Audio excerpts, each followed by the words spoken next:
I don't think that biking is like the solution to environmental disaster. I don't think that biking is going to save the world from pollution.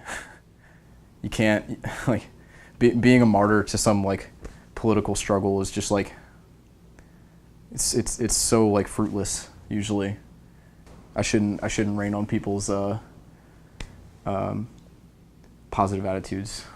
I'm a bit of a bitter nihilist, but riding bikes makes me happy.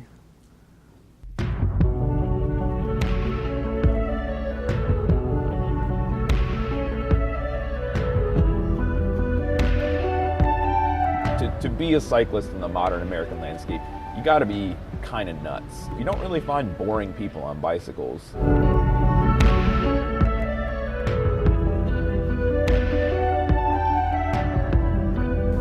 I do it for exercise. I do it because I hear that riding a bike makes you less likely to become depressed as you get older.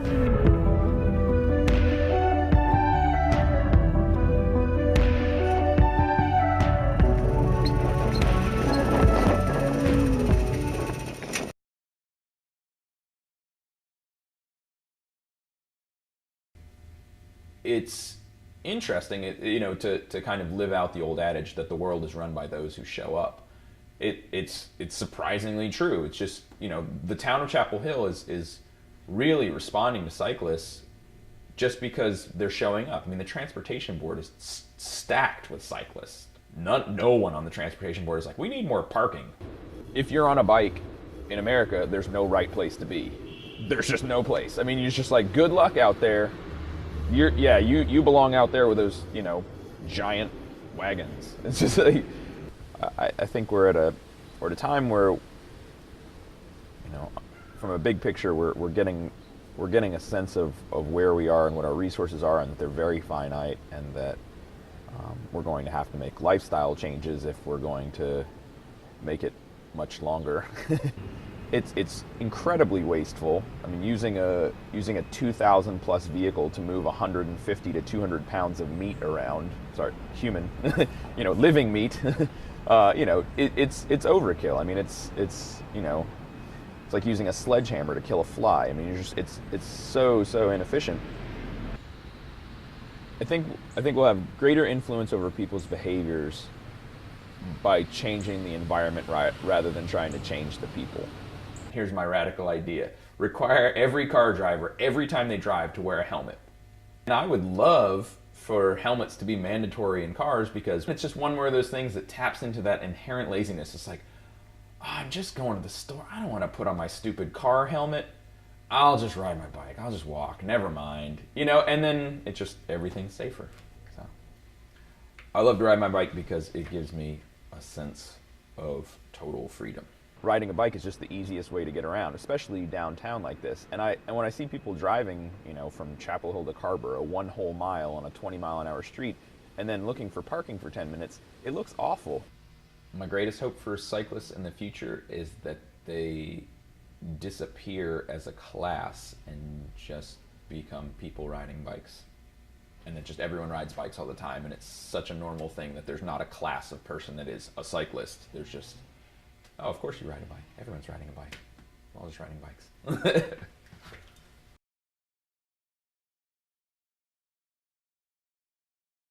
Because I'm an advocate, it's always in my life. I mean, I look at people on the road and I wish I could just pull them over and give them a few pointers, or I look at roads and I think this would be a good place for a bikeway, or this would be a good place to connect another trail somewhere else.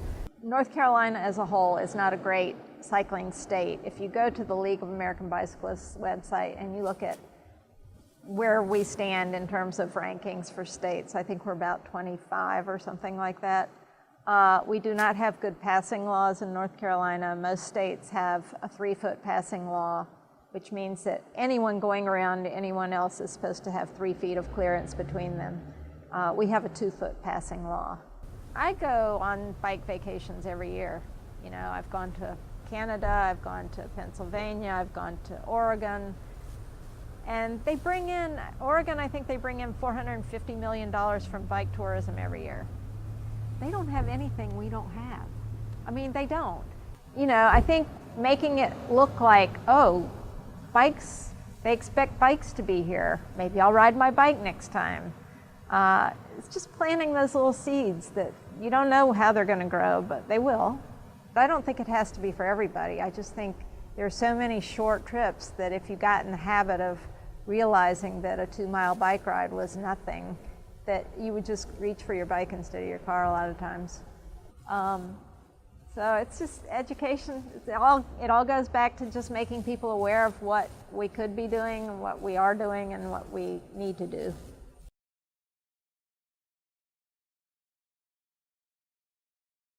People look at me kind of weird when I ride it. It's kind of like, hey, there's that guy with the weird bike. I like that it's dangerous. It looks dangerous. It looks like a piece of garbage. I think maybe the most important thing is just that it's fun. I've never been in a bad mood and jumped on my bike and rode a mile and not felt at least a little bit better. It's a fun way to get around places. Riding in a car is more sensationless. You know, sometimes you ride in a car, you know, even on like a pretty long journey, and you go from point A to point B and sometimes don't even remember like hardly anything of the world around you. Like, you know, sometimes you don't remember like anything that you saw. It's kind of like your brain's on autopilot and you're just getting there. Riding my bike is like, I don't know, it just feels very liberating. Even when I was young and lived in the country and couldn't really bike anywhere except for just around the house or whatever, I've always loved it. Sometimes there's community rides that I like to go on. The guy that hosts the rides always rides this like Schwinn cruiser bike, and this guy's crazy. He takes us out over this mountain bike trail, and it's you know, 9-10 o'clock at night. It's dark, and it was just like insane. Like I almost fell so many times, just like hitting ruts and shit. And I just thought that like it's so many times I was just gonna just eat it and have like somebody ride their bike over me. But that it was like so exciting, and I was like so in it at the moment. It was like a good adrenaline rush. One of my favorite things to do with the tall bike is you know, when an asshole driver like cuts me off or like honks at me or like, you know, yells something at me, I'll like, you know, pull up to them when they're stopped at a stoplight and just like prop my foot up on the hood of their car or on the roof of their car, just waiting for the light to turn green, just being like I don't know. It's unfortunate that you know, people in cars, again, with that whole like feeling separate from the world, kind of feel this like power thing, and it's weird how you kind of lose your sense of self, and like you forget you know, that a cyclist is a human being that is using a valid form of transportation. You know, you become more of an inconvenience than a living person. I like to give the trees high fives. Oftentimes trees are trimmed so that when you ride your car or your bike past them, the branches won't stick out and touch you, but when you're on something that tall, it's oftentimes much easier to reach the branches.